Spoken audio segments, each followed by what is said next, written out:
Pendeta Saifuddin Ibrahim yang meminta menghapus 300 ayat suci Al-Quran kembali menjadi sorotan. Meski sudah ditetapkan sebagai tersangka kasus penistaan agama dan ujaran kebencian pada Maret 2022, hingga kini Saifuddin Ibrahim belum juga melakukan proses hukum karena kabur ke Amerika Serikat. Baru-baru ini pendeta Saifuddin Ibrahim di Amerika Serikat terlihat menjadi seorang pemulung. Saifuddin kini menjadi target perburuan kepolisian. Meski Polri sudah berkoordinasi dengan pihak otoritas setempat, tak mudah untuk memulangkan Saifuddin ke Indonesia. Kepolisian Negara Republik Indonesia mengungkapkan kendala dalam rangka pemulangan tersangka ujaran kebencian Saifuddin Ibrahim. Adanya perbedaan sistem penegakan hukum antara Indonesia dengan Amerika Serikat yang menjadi salah satu kesulitan pemulangan tersangka. Demikian disampaikan Karopenmas Brigjen Ahmad Ramadan di lobi Bareskrim Mabes Polri Jakarta, Selasa 10 Januari. Ramadan melanjutkan pihaknya berharap bisa memulangkan Saifuddin Ibrahim dalam waktu dekat ini. Menurutnya, Divisi Hubungan Internasional Polri juga melakukan koordinasi dengan otoritas Amerika Serikat. Ramadan menyebut koordinasi yang masih dilakukan termasuk melakukan sinkronisasi hukum. Ia mengatakan koordinasi yang dilakukan antara kedua negara belum mencakup polis to polis. Ramadan memastikan hasil sinkronisasi akan disampaikan jika sudah ada perkembangan. Diketahui nama pendeta Saifuddin Ibrahim menjadi sorotan setelah viral meminta 300 ayat Al-Quran dihapus. Atas tindakannya tersebut, Saifuddin ditetapkan sebagai tersangka kasus dugaan penistaan agama dengan terancam hukuman pidana 6 tahun penjara.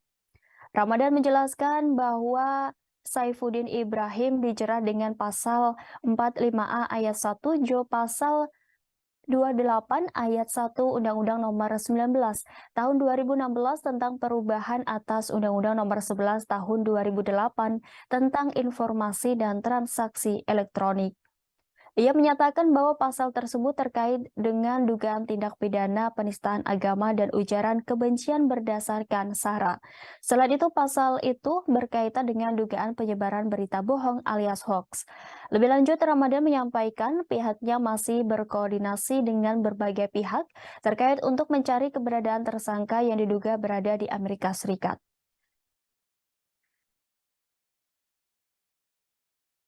Ya, koordinasi telah dilakukan ya.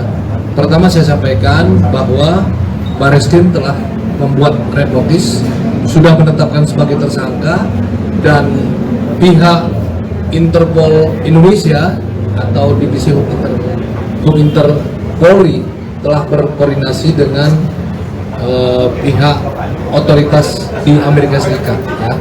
Tentu ada kendala, salah satu kendalanya adalah sistem hukum yang ada di Amerika dan di Indonesia itu berbeda. Tentu yang telah kita lakukan adalah sinkronisasi, ya, sinkronisasi termasuk sinkronisasi hukum, ya, antara otoritas Amerika dengan Indonesia.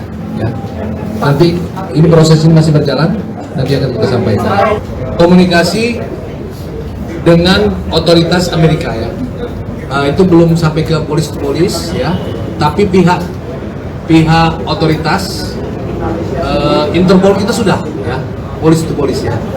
Tentu bila nanti sudah sinkron, kita akan sampaikan apa hasilnya.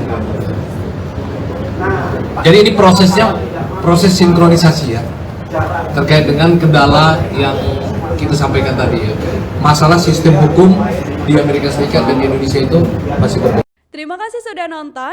Jangan lupa like, subscribe, dan share ya.